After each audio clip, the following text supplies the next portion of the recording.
Kayo po ba mga bossing ko ay isa sa mga negosyante or kaya po ay mananaya? At nais po mga bossing ko na magwagi na limpak-limpak na salapi at magkaroon kayo lagi ng malaking benta. Or kaya po kung kayo po ay may trabaho, kayo po ay makaisipan ng iba pang sa sideline na magiging dahilan kung bakit madadagdagan pa ang inyong kita at hindi kayo lagi namumblema tungkol sa usapin ng pera. Ako po ay may share po sa inyo po mga bossing, mainam na dalhin nyo po ito kahit saan kayo magtungo.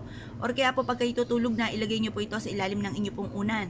Ito po ang kapangyarihan mga bossing ko ng ating asin at ganoon din ang dahon ng laurel.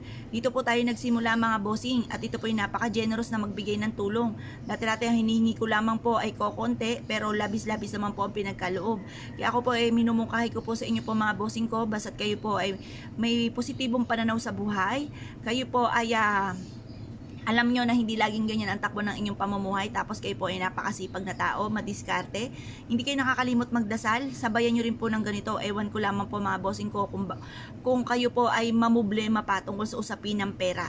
Iaadya ka naman ito kung saan lagi kayo suswertihin. Proven po ito na napakaswerte. Ganito lamang po inyo pong gagawin, kumuha po kayo ng asin. Ang asin mga bossing ko ay subok na nagtataboy ng mga kamalasan.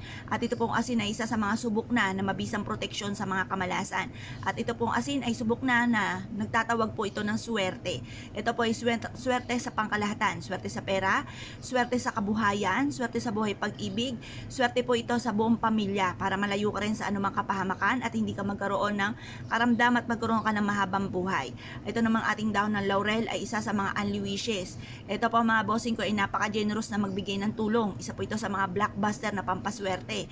Ngayon po mga bossing, pagsabay niyo po itong dalawang ito po ay makakatulong upang sa ganon, makamit lahat ang mga pangarap sa buhay. Proven po ito mga bossing. Ngayon po, mag-wish ka na po ng mula sa inyong pong puso. Halimbawa, magkaroon ako ng sarili ko negosyo na dito na ako yayaman. Direct to the point ang pag-wish, walang gamit na sana. At pagkatapos sabihin niyo po kung kayo may karamdaman, gagaling na ako sa aking karamdaman at magkakaroon ako ng napakahabang buhay. Maliligtas ako saan man ako tutungo at makakamit ko lahat ang mga pangarap ko sa aking pong buhay. At magkakaayos sa aking buong pamilya kung may pag-aaway sa inyong pamilya. Magkakaayos ang buong pamilya, magiging masaya ang lahat.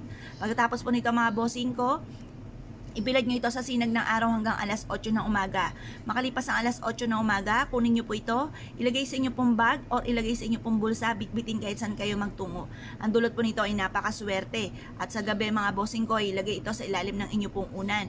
Upang sa ganon, makapahinga po kayo, makatulog ng mahimbing kasi may mga pagkakataon na ang dami mo mga problema, hindi ka makatulog. Kaya kailangan nyo po nito para makatulog ka ng mahimbing at makapag-isip ng tama.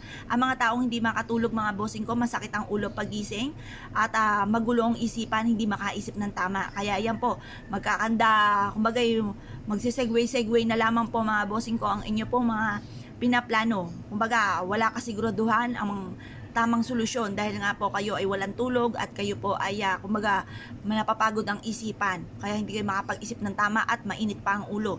Maaaring kapag naging maitin ang ulo, nakaaway na lahat sa miyembro ng inyong pamilya, lahat sa inyo ay galit. Kaya mas mainam meron kang proteksyon, makatulog ka ng mahimbing, makapag-isip ng tama, kakapitan kayo ng swerte. Ngayon pa mga bossing ko, kayo po naniniwala at nais po itong gawin, huwag na po kayo magpatumpik-tumpik pa. Subukan nyo po ito, proven po ito na maswerte. Ilan po mga bossing, salamat po.